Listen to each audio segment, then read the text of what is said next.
Now, there are several stories that have captivated the social media space and genuinely made it all worth scrolling. However, these stories can, in a split second, like you can literally scroll and see a post that gets you all, oh, my ovaries, or oh, this is so beautiful, this is so, inspiring, to downright messy. Yes, I mean, sometimes when I see some of these blogs on social media, I ask myself, like, how do you know these things you post about? Yeah, so that's what's trending today. How factual are some of these stories on blogs? And to be honest, what you have to say about these topics matter to me as well. Now, over the week, we've talked about your reactions on Twitter, but today we're going to get really, really into it. And I am joined by author, TV host, Grand Prince Etar. And I'm calling you Grand Prince. I love that we're giving royalty with our outfits today. Royalty all the time. I love it. This is like very regal. I love it. Okay, Grand Prince, so let's get right to it. First of all, I'm going to congratulate you on your book. Thank you. Let's show that. It is called Dear Men, We Need to Talk. Now, through the course of our conversation, we will talk about the book. I'm going to keep this close. But let's get to our first conversation today. Interestingly, surrounding a man. Have you seen Avoka? Have you seen like snippets of it? Avoka Turns Up Africa? Absolutely. I think that, that is one of the reality shows that I've seen, in recent times that is just very interesting to watch at the end of the day. It's a group of men. I mean, we're used to seeing a group of women, come together. Real Housewives of Lagos. Yep. We've seen Love Island, all about love. We've seen, other shows, love and women and chaos and stuff. We've really never seen men coming together to actually, just create a show and make us laugh and see the realities that, surrounds them. So this show, Avoka Turns Up Africa, it's a very interesting one, and I'm just really, happy that something like this is being created, and we see men, getting to live together, doing things together, and just, turning up Africa. 1000%. I say to myself that Avoka Turns Up Africa literally turned up. Now, one of the things I really loved about the show, like you rightly said, is the fact that we're so used to seeing women, but now we're seeing men. Now, if you haven't seen this, before we get into the nitty-gritty, it's a Prime Video special that takes audiences with Avoka on an exhilarating journey through Africa. Now, this was great, but I'm going to tell you this, right? As amazing and beautiful as this show is, it's made me realize one thing, and I cannot give factual figures, but I can categorically say, based on reactions, Amazon Prime needs to do so much more work with advertising. Because the only challenge here, why a lot of people haven't seen it, is because a lot of people are not subscribed. True. That's just what I'm realizing, and it's now making me think that, these Showmax guys are really doing the Lord's work. To be honest, I think Showmax, the budget has to be, crazy, because the Showmax people are not even joking. I think a few weeks ago we heard that, Amazon Prime fired quite a number of people in the country, executives and people who are working for them at Prime Video, in the country. I think maybe that has, contributions to do, with the way the advertising and the promotions have been going for that show. However, I think they've done a pretty decent job. It can be better, but I mean, so far I don't think it's really bad.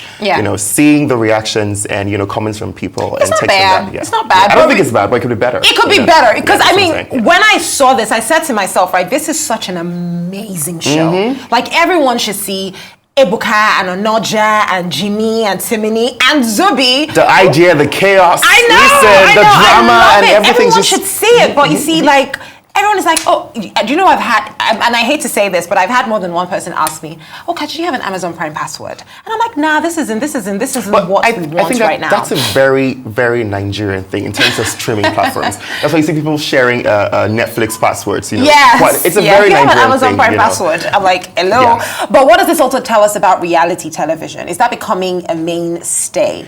I think that's where the oil bank is in the entertainment industry right now. People want to see the real lives of people and actually what's going on, with their personal lives in the personal space. We're used to seeing you on TV, seeing you on socials, but what actually happens in your life when there are no cameras and when there is no social media? People are interested. People have always been invested in people's personal spaces. So what reality TV does is it just invites people into their personal spaces, and they're able to just, experience that and be part of that and have opinions about them. So I'm thinking of a Grand Prince reality show. Let's do that. If you were going to have your own reality show, what would it be focused on? My character is quite bad, so it's going to be very chaotic. I don't think I want to do that right now. But let's see. Grand Prince and his bad behavior. Grand Prince talks to men about their bad behavior. Yeah, we could do that. We could do that. I think if I was going to have a reality show, what would it be? I just want to talk about, I just want to wear clothes.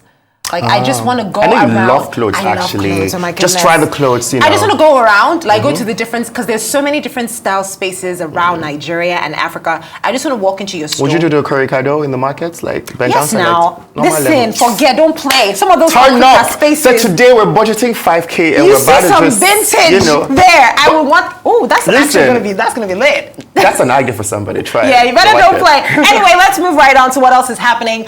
So Kai Cenat, I would be honest to say that You didn't know him before this time? No. Don't tell me you didn't know him No, before this I time. did, but I just don't like the way his mouth is always open. I just put it out there. Every small thing, his mouth is just open. I think there's... He's eating, his mouth, see, Yeah. his mouth is open here. Yeah, always his open. His mouth is always open. There is Why? something about him that I think is just overboard too much, in my opinion, you know. I've had this conversation a couple of times with a couple of persons, and I'm just saying that I think that maybe, you know, it's a bit too much, and he doesn't really know how to, like, curtail it. However, there are people who love this too much. You know, people invested in this too much. Yes. I am not. I don't sign up for it. I don't think that I like it. You know, I think it's just a bit overboard, but people like it, so. Well, for context, the American online streamer and YouTuber Kai Cenat visited Nigeria, and it was just a blend of cultural exploration and impactful philanthropy. Much later on in the show, I'm going to have DJ Obi in this chair, and this is Kai Cenat vibing with Davido at Obi's house. So let's take a look at that video. This is also when he visited Makoko. He's been very busy. He's also looking for a Nigerian princess, apparently. He's been very busy, and he did this with the popular skit maker Shanks Comics. Take a look. Cash. And they have a representative that follows you maybe back to the car and you give them cash and you leave. So we'll have to see exactly what everybody needs here and then give them cash for it. I got some cash for it and then be able to, hopefully they will go get it, right? They will. Okay, bet. We'll check back and make sure they Okay, bet, cool. I just want to make sure they get what they need. I got the cash, but let's see what they need and then give it to the representative. Okay. I'm good right now. Sorry, don't be scared. Yeah, no, I'm good. This is crazy, bro. What's up? You good? What's up? So we're gonna see exactly what they need, what I can do to help them, and then they said the most that I can do today is give them the money give to them to see what they need. That's crazy. The water like this, like look at this water, bro. Everyday lifestyle type shit. Oh, this is a big canoe? Yeah. Oh, okay. That's like the yacht. Yeah. Oh, like a yacht, yeah. Is the principal? Yeah. You the principal? Oh, shoot. How old are you? You know, if this tells me one thing, is that definitely, you see, our dance in Nigeria is global. Ain't no party like a Lagos party. Like, There's no party like a we Lagos party. already know that. Once you land Nigeria, you must feel the vibe, the dance, the energy. You taste the food.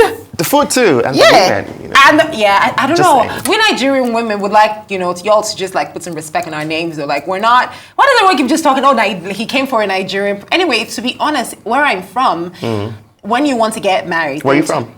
I'm from Anambra State. Okay. I'm an Igbo girl. Can't you Ooh, tell? sorry, So they would say, "Oh, we saw a flower in your compound, to pluck and we it." came to pluck it." So maybe that's exactly what they're doing. But quite honestly, one thing I do appreciate Kai Cenat for is, as much as, you know, he's having a good time, his live streaming, but he is also encouraging, improving certain localities with the popularity that he has. I mean, he's a live streamer and he has thousands of people watching this on the go. So I think it would also shed some light on certain locations that, you know, you never know.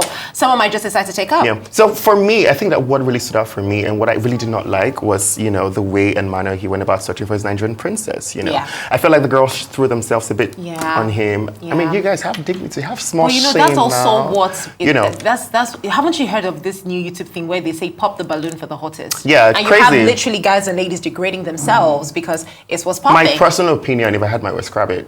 Scrap it, right? Yeah, because, like, to be honest, it's just very demeaning. Why'd you go in front of the camera and you're saying demeaning things about people? Grand Prince is with his fine blazer. Makes no sense. No. No. It actually, I personally, I think that sometimes it's just a bit too much, you know. Yeah. Like, he literally told the girl, "Can I jump on your back?" And then literally jumps on her back, and then she backs him. Like, what is going on? You know. Yeah. What's this? Yeah. You know? I think Nigerian girls need to slow down a We little can do better. bit. You know? We can do better. All right, let's take a quick break. We're not done talking about the stories that have trended all week. When we return on 360 Trending, we need to talk, men. Dear men, we need to talk. So we're going to be talking about redefining masculinity, and this is Grand Prince Ita's new book, as well as Kiss Daniel. Did you not know he was married? Like, duh. We'll be right back. Welcome back to the show. I'm Kachi Ofia, and you're watching Arise 360, and I'm with Grand Prince Ita, and together we've been taking a look at stories trending around Nigeria. Now, before we talk about Kiss Daniel, I'm literally unboxing on live television. This is my own little unboxing. It's a thing on social media, right? Love that for you. Yeah, so that's it. So I wanted to talk about this book. You know, Derele Edun had a few things to say about the book. It was like, he said it is unputdownable. Only Derele would say unputdownable. Right. And that's why Derele is Derele, because Right. I mean, so it's Derele. So yeah, really though, this is such a beautiful piece, I've been told. So I want you to walk me through what you meant when you said, you know, redefining masculinity and existing as you. Yeah. What does that mean? So I put up a tweet. This book started with a tweet. You know, it was a tweet in, I think, November 2023, and you know, it went really viral at the time, and I just realized that men have these talks that they really need to have, but they're just not open to actually having these conversations. You know? So Dear Need to Talk is my point of view of, you know, just talking to my fellow men and just letting them know that, you know, it's okay to be human first before even being a man, you know. So something society says like, a man shouldn't cry. I saw a video of you in Comfort Booth, I think yesterday. That was yesterday. Yes. That was yesterday. Yes, I saw a video of you in Comfortable yesterday, and you know, she was talking about, a man shouldn't show too much emotion. Yeah, you know. I remember that. What is too much emotions? You know, I what actually do you said mean? that. I was like, show emotion, but what's that? Yeah, I meant so that. I mean, define too much emotions. You know, if something happens, you know, and you're to cry as a human being, you should actually cry. They'll say, because you're a man, toughen it up and stuff. It just doesn't make any sense that we train I like in how this you way. said it. It just doesn't make No, any it sense. doesn't really. Like, crying is an emotion that a human being has. It's not given to just one gender. It's not a thing given to the females. It's not something given to just the men. Both genders have it, and I mean, if we have it and we're supposed to cry, why not? We're supposed to laugh, why not? You know, and also the pressure from society is just too much. You know, somebody saying, as a man, you should be earning more than 1 million naira per month. You should be earning 750 per month. The pressure is a bit too much. Let the men breathe. You know. For real though, I'm going to read out an excerpt from the book. It says, I discovered that my authenticity had the power to inspire and uplift those around me. And through this inner dialogue, I learned to welcome my emotions as this is a part of my human experiences. Now, I just opened the book randomly, and I'm so glad that I jumped on this page because this is such a reality. Now, authenticity is, I think, the most expensive thing ever, because we're living in a world where everyone is doing something and I'm like, I like the way this guy looks, so maybe if I start dressing like him, I can get on the Rise 360 as well. But the reality is it is your authenticity that sells you. Have you ever been in a space where you felt like, you know, you needed to be like somebody else to thrive before finding this version of you? Yeah, so this book is really personal to me because, I mean, growing up, you know, I just really liked certain kind of things, you know, looking a certain kind of way, you know, dressing a certain kind of way. And, you know, people would be like, you know, what is that? You know, why is this way? Why is that way? And I think I made peace with myself from like a very early age, you know, a very early point that this is just, you know, how I am. This is what I like. It doesn't make me any less of, you know, anything, you know. And I think that people, when you begin to realize and discover your inner you and realize that this is the person that you are, it just opens more doors to you. You're more happy. You're more glad, and you just keep doing things that align in your thoughts, in your vision, and in like what you've always created, you know, for yourself. Yeah. You know, if that makes sense. So at the end of the day, I think that people, this is not even a man-woman thing. Everybody, you really have to sit with yourself and ask yourself certain questions. Ask yourself salient questions. Yeah. Like I was telling someone earlier today that the most beautiful thing that every day I wake up in the morning and I'm grateful for is the privilege to do something that I'm incredibly passionate about that is authentically me. Because guess what? I was going to be a medical doctor. Stop it. I'm not even joking. I told my mom, I'm like, I did biomedical science for a period. What? I'm not joking. I was cracking physics and chemistry. I was so big on physics. But now you think about it, you know, you would be a waste if you were there. I was like, you know. How would I be wearing this beautiful outfit from Vain Style if you I know, was a doctor? and that's the thing with a lot of us, you know, we know the things that we're supposed to do, but because maybe mommy has said this, daddy has said this, society thinks this. And when you look at all of it, you're like, nah, I need to find me. And then at the end of the day, you're unhappy. That's why a lot of people are really sad at their jobs. So many people are sad with their jobs, Well, I mean, I have to give it to my mom because while I insisted I wanted to be a doctor, she kept telling me, Kachi, you talk too much to be a doctor, so zero. I don't think that this is your field, but take your time, you'll find it. But then again, there's also cases where people don't have a choice. Do you agree with that school of thought that says, well, I don't have a choice. I have to do what I have to do? Every human in this life on earth, we have choices. We wake up every day and we make choices. The fact that you have to tie your hair a certain way, it was a choice. The clothes you wore today out, it was a choice. You decided to wear that. The hair you have on now, you decide to do it. Every single move you make, go right, it's a choice. Go left, it's a choice. We have choices, It's been given to us, and we have the inner, trick, something that just pushes us to actually make a decision, right?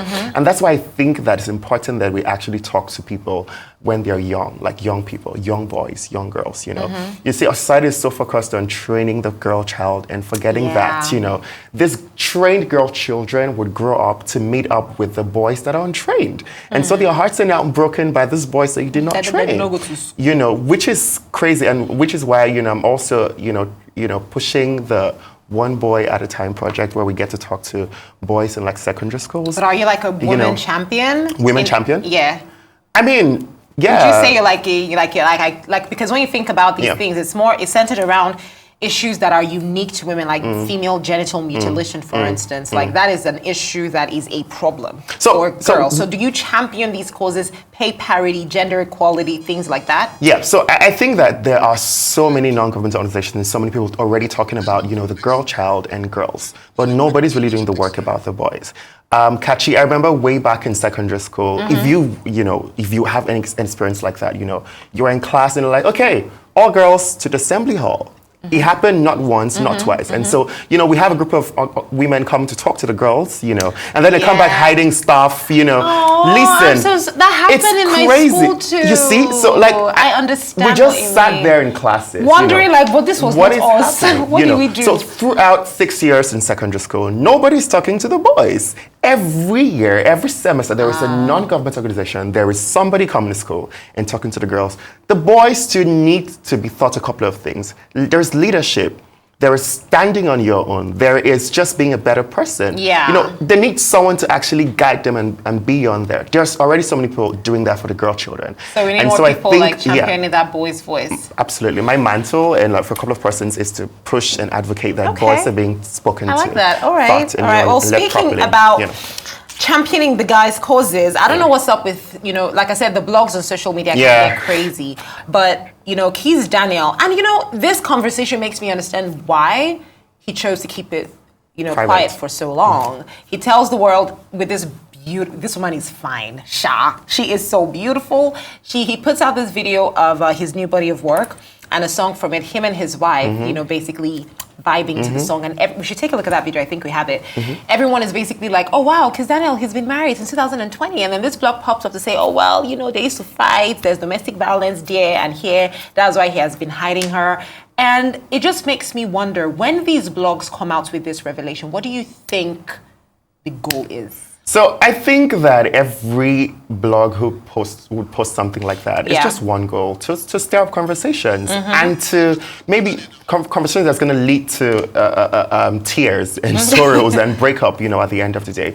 I personally hate some blogs. Hate is a strong word, but I personally really hate some blogs because, bro, why are you releasing this ill conversations about these people? Why not release the good parts? Why are you waiting for this time to actually just go ahead and share that? Well, you know what I think? I think we're also the cause of our own problems. How is that? Because now, Kiss Daniel is, out with his wife. They're doing their own thing and they're having a swell time. A lady and a guy are having issues. You're having issues with your husband, right? And then you come on Instagram and you tell us, I just want to let the world know that if anything happens to me, please blame my husband. You give us a lowdown of everything that he has done to you since 1997 till now. Now, I'm not trying to say don't speak up, but we have created a culture where we go to social media and seek validation, and talk about these things. So if I'm coming to, I'm not saying I don't have my own issues, but is social media the place I want to drop that? So this way, I could write a book. I could Be like Yvonne Nelson. Yeah. Call them out. Drag them to I could write a book. But no, we go on. So basically, these bloggers now say, okay, they are giving us dig it out. Let's go. I think that's just it. But what I always ask is, who are the people who are feeding the blogs with this information? Are you joking? It's sad. You have friends, you have family, you think that you have a covering. This is so but cute. then people are sharing. I saw a comment somewhere that was, she's not even that fine. I know, people are rude. You guys, stop See, I'm it. just gonna say this: that Kiss Daniel's wife is an absolute. She's pretty, babe. no makeup. I love it. She looks good. She even just got a new deal, like endorsement, quick, just one video. Some people commenting have posted like 100. They have not even opened their Instagram once. Stop it. Anyway, Grand Prince, thank you so much for doing this with me. Thank you for having me. This is so much fun. Let me just sign this real quick for you. Please do. That'll be Autograph, great. baby. Thank you so much. While Grand Prince signs that, I'm going to tell you that we are going to take a short break. But coming up, I will be joined by one of the biggest DJs out here. He is taking charge of the Lagos nightlife on a work day. Yeah, that's not easy. Anyway, Grand Prince, thank you so much for joining me. Thank you for having me.